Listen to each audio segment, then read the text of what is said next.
अच्छा, कभी सोचा है कि एक ऐसी अदृश्य शक्ति है जो हमारी पूरी मॉडर्न दुनिया को चला रही है?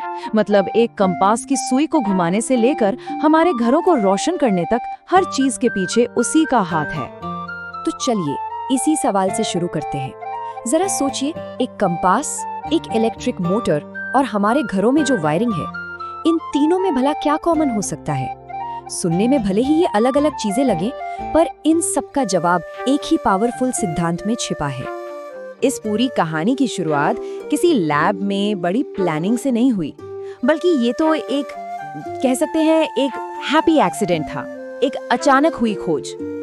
चलिए समय में थोड़ा पीछे चलते हैं। साल था 1820। एक साइंटिस्ट थे, हैंस क्रिश्चियन ऑस्टेड। वो अपना लेक्चर दे रहे थे और तभी कुछ ऐसा हुआ जिसने दुनिया को हमेशा के लिए बदल दिया। तो हुआ ये कि ओस्टेड ने एक तार से जैसे ही बिजली पास की, पास में रखा कंपास वो हिलने लगा।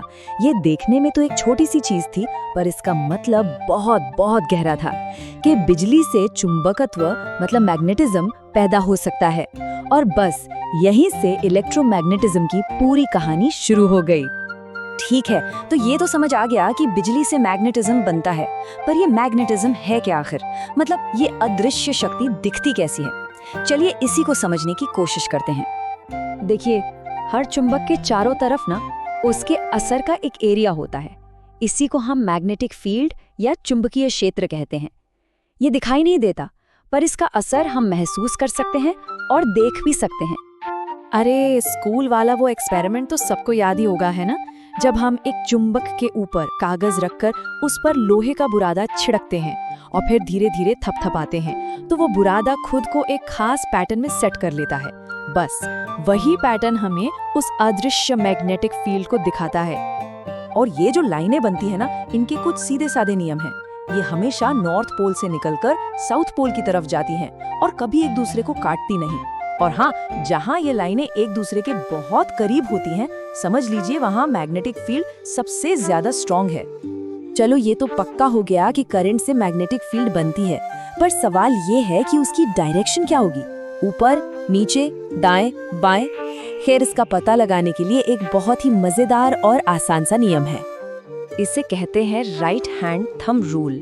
नाम से ही पता चल रहा है, ये इन अदृश्य ताकतों की दिशा समझने का एक बड़ा ही प्रैक्टिकल तरीका है। इसको ऐसे समझिए, मान लीजिए कि दाहिने हाथ से एक तार को पकड़ा हुआ है और अंगूठा करंट की दिशा दिखा रहा है, तो जो उंगलियां तार के चारों तरफ मुड़ेंगी ना, वही मैग्नेटिक फील्ड की डायरेक्शन होगी। मतलब तार के चारों तरफ गोल गोल।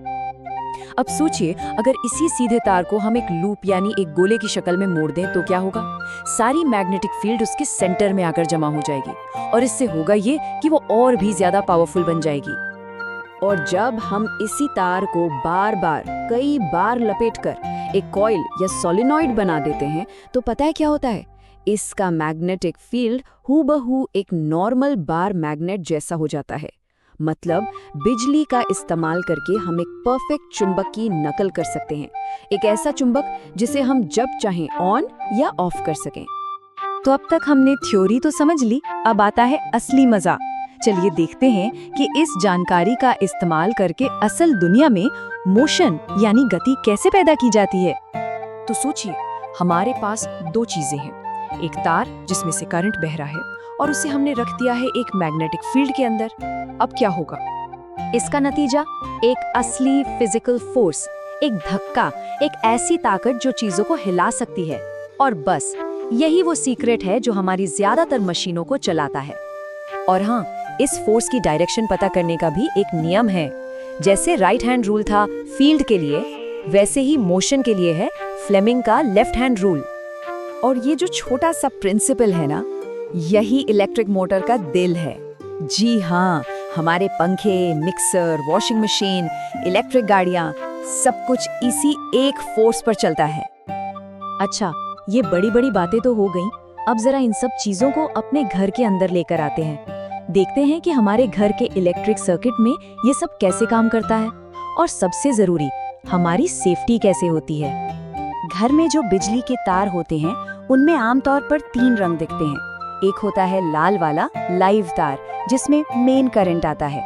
दूसरा काला न्यूट्रल तार, जो सर्किट को पूरा करता है, और तीसरा हरा वाला अर्थ तार, ये हमारा सेफ्टी गार्ड है।